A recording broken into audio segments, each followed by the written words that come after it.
Stephen looks up at heaven, sees the glory of God and Jesus standing at his right hand.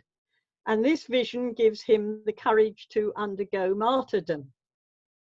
This is the classic up there version of heaven.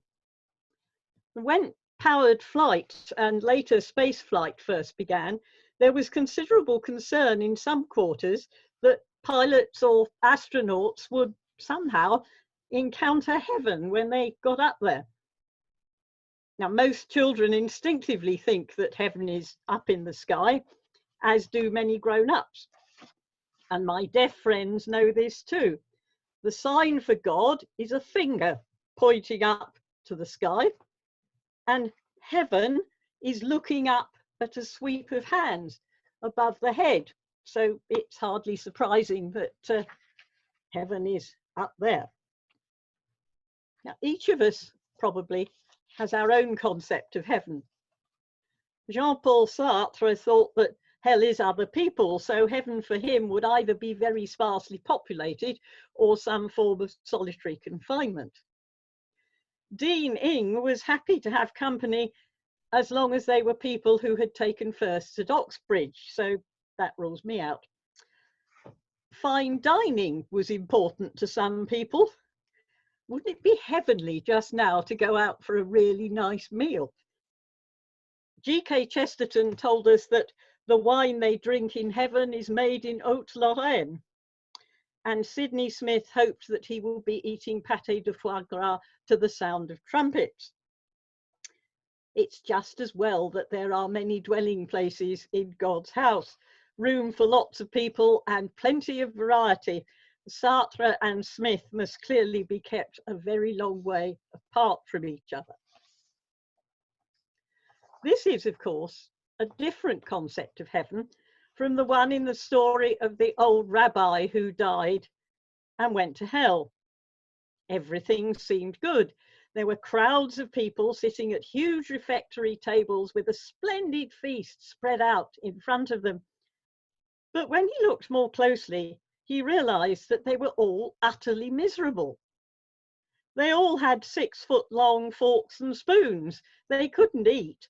They could only look longingly at the food. But he was just visiting hell, and when he went to heaven, he found that it looked exactly the same. Same tables, same food, same 6-foot cutlery, but everyone was happy. They were feeding each other across the tables. Now, of course, with a few very minor adjustments, heaven like that will be perfectly acceptable in our current socially distanced world.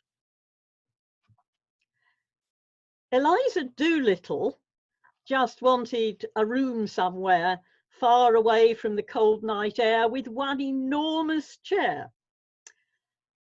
And there is a very common view that heaven is a place of ultimate and eternal rest and comfort. I shall need a few books as well. But this concept has often been deliberately and unscrupulously used to condemn the poor to appalling living and working conditions, bad health and inadequate education, and no prospect of change. You know, no problem, don't complain, you'll have a better life in heaven. This is the pie in the sky when you die theory. It's not wrong for poor people, in fact for everybody, to believe in a better life. It is utterly wrong for the people who are exploiting them to preach in this way or to encourage preaching of this sort when they actually have the means and the power to make changes now. Christian Aid's approach is much better. A few years ago, their campaign theme was, "We believe in life before death." And by the way, Christian Aid Week begins today. There will be a number of usual things that we can't do, so perhaps we need to find some ways of supporting them in our current circumstances. Heaven is the place of justice, forgiveness, of generosity and love and inclusiveness. And we each have the responsibility to create these conditions now, feeding each other across the tables of the world, not just trotting off piously to church on Sundays and expecting to be rewarded later on. Christians are people who help to build the kingdom of heaven here and now, not just for ourselves, but for everyone. Now, during my lifetime, many people, and especially politicians and economists, have become increasingly cynical about the way in which the general public can be expected to behave. Constraints can or can't or must be put on them to achieve a desired result. And altruism and commitment to public service and belief in the general good of humanity all seem to have declined. Well, perhaps I'm just getting old and pessimistic, but hey. In all this, the wealth gap and the education gap between the elite and everyone else has increased.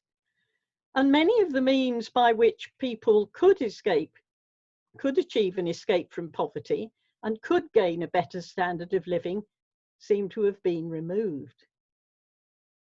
But two good things have come out of this pandemic. One is the realization that we have far less control over our existence than we had perhaps thought.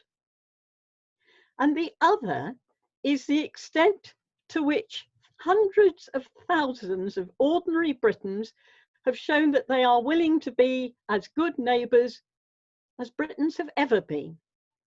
Whether it's a phone call to check on an old lady, or a 12-hour shift at an intensive care unit, or a fashion house repurposing all its employees to make medical scrubs, or a centenarian walking round his garden and raising £32 million, or our own local support volunteers, we are building a community and an interconnectedness and a sense of responsibility for each other that perhaps hasn't been seen for 2 generations. We are loving our neighbours as ourselves, and that is a taste of heaven here on earth. Amen.